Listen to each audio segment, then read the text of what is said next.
Hello and welcome to week 21, Studio Art Week. You must send me a photo of your artwork or a video of it if you can't get the camera to work. Remember, by clicking my hand on any slide, you will go to my help page with how-to videos on taking photos, using the videos, or using these slides. There is also my Zoom link on the help page so you can come see me. Last week we selected our favorite photos from the gallery and shared them with me and your classmates. Some of you even started on your lines, which we are going to trace really hard with a crayon or more, like I am doing here.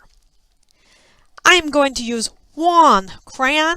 I'm going back and forth over my lines, making them super strong lines. And I am going to use one crayon. You may choose to use many crayons. That is up to you, my friend.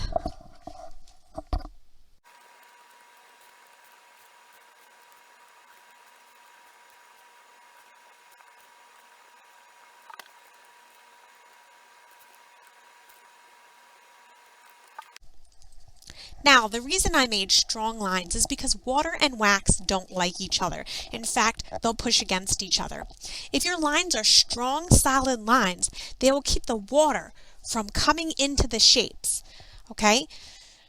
Shapes? Wait, you say we didn't make shapes? Oh, but look again, we did. When a line eats its tail, it makes a shape. But we made a bunch of lines that didn't eat its tail. So when two or more lines touch or intersect, they begin the sides of your shapes. Check this out.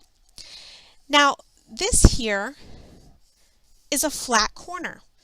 We're just going to pretend those are lines.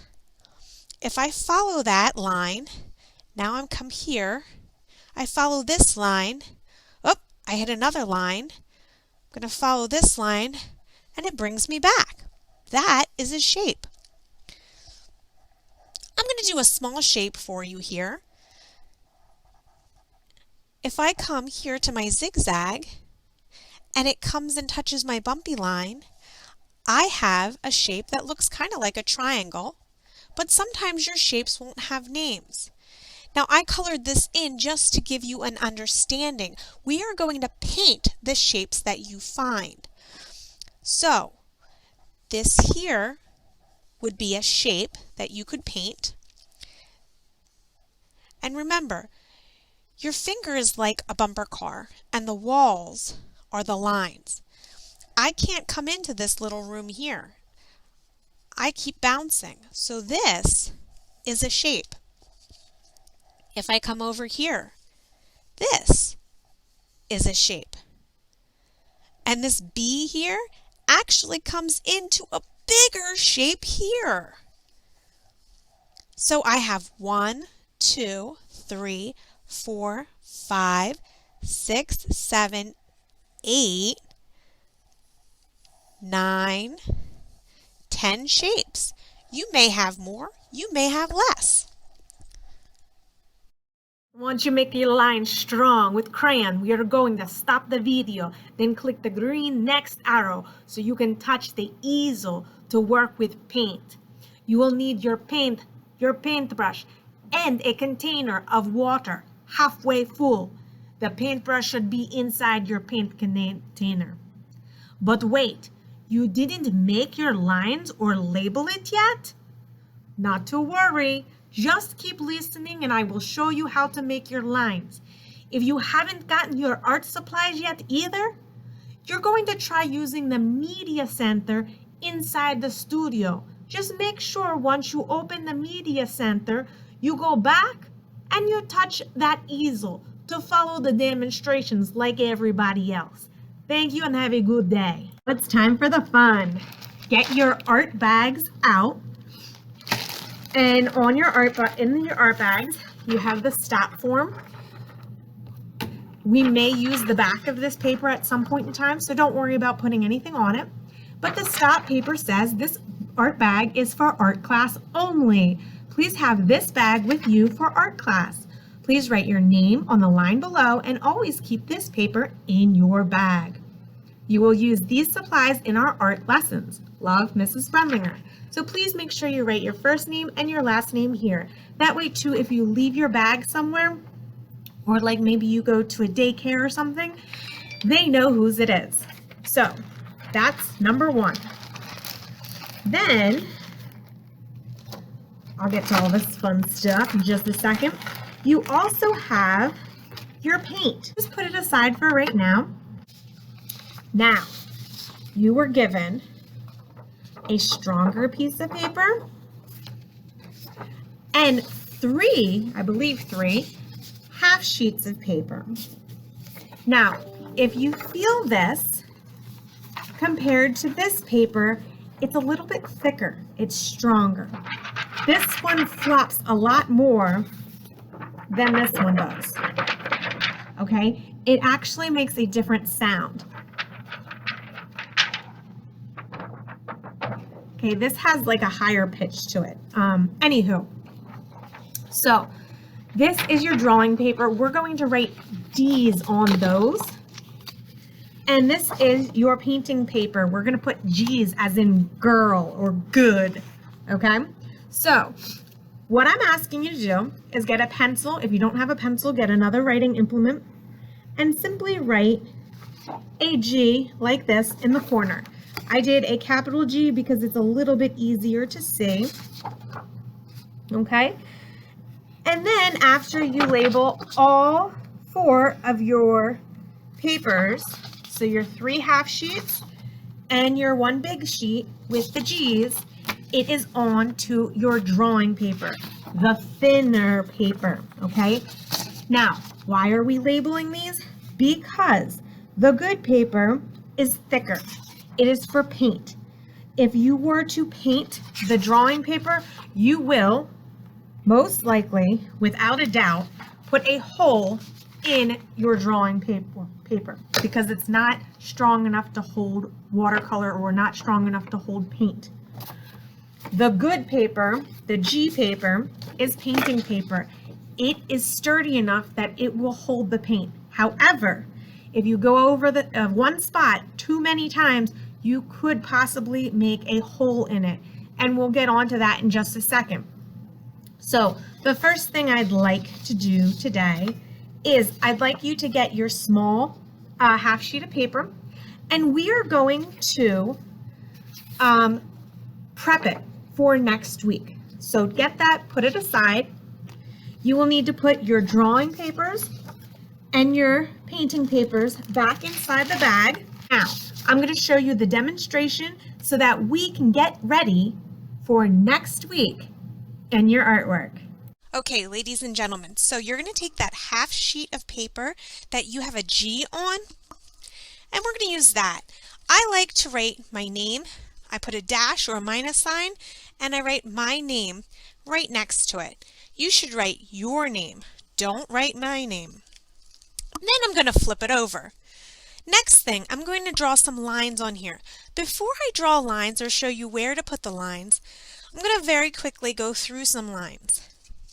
We're going to make a scalloped line, and my suggestion is do the scallops big. You also might know this as a bumpy line, but the big kid word is scalloped. So don't do teeny tinies, it's going to take forever. Do scalloped. But here's a weird, wacky scallop line in case you want to get a little funky. Okay? Then your regular zigzag line. It's a straight line, but we add some corners in there. Don't do it teeny tiny. It'll be a pain in your rear end. Here's another fun way to do a zigzag line. It's like an electric line. So they're both still zigzag lines. Now, a wavy line. A wavy line, and we're going to look at these real quick because a lot of my friends tend to get these two confused. A wavy line is very different from a scallop line or a bumpy line. Notice how a scallop line points together, whereas a wavy line is a wave here, and then it's a wave on the bottom too, or a hill and then another hill. I like to call it a hill and a valley. This just has a hill. There is no valley here. Again, I made nice big waves. I didn't do teeny tinies, okay, or teeny tinies here. Here's a fun one that I swapped it up a little bit. I did a big one, I added some teeny tinies, and then I made them bigger and smaller. So, just to give you an idea, the first thing I'm going to do is we're going to make 3 different lines. I only showed you 3 different types of lines. I showed you a wavy line, a zigzag line, and a scalloped line, or bumpy line. So what I'm going to do is notice that my paper is being held landscape style. I'm going to find 2 spots on here that would probably cut this equal. Now if I put 2 spots here, well, I have this huge space here and 2 small spaces if I make a line there. Nah, that's not going to work out so well. So what if I did there? No, that's not going to work out too well either. So, and let me try to help us out a little bit. Okay, that's not going to work. That's not going to work because this is super skinny. What if I brought this in a little bit and I brought this in a little bit? Does that look about even here, here, and here? I think so. So I'm going to put a little dot up top and a little dot up top. From here, I'm going to make 2 lines down here. Now, if they don't come straight down perfectly, that is okay. It's a line, all right? So the first line I'm going to do is my wavy line. And again, I can make it wave however I want. I'm going to just wave like that. And notice this one's a little bit bigger than these. That's perfectly fine. The next line I'm going to do, well, I'll let you guys pick. Which one do you want? I'm going to do my scallop line, but if you guys decided you wanted to do the zigzag, go for it. So, I'm doing a bump, and then I'm going to do a little bump, but I don't want too many little bumps.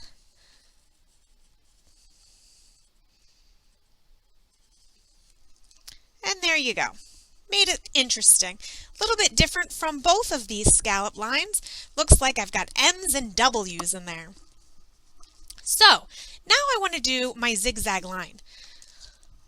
Easiest thing is I'm going to cut this in half. Don't use scissors. I'm just like we figured out here.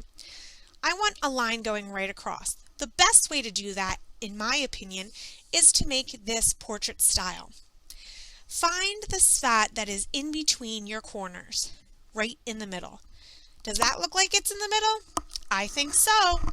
So, what you're going to do is you're going to put that little dot or hash line, and we're going to make a zigzag line.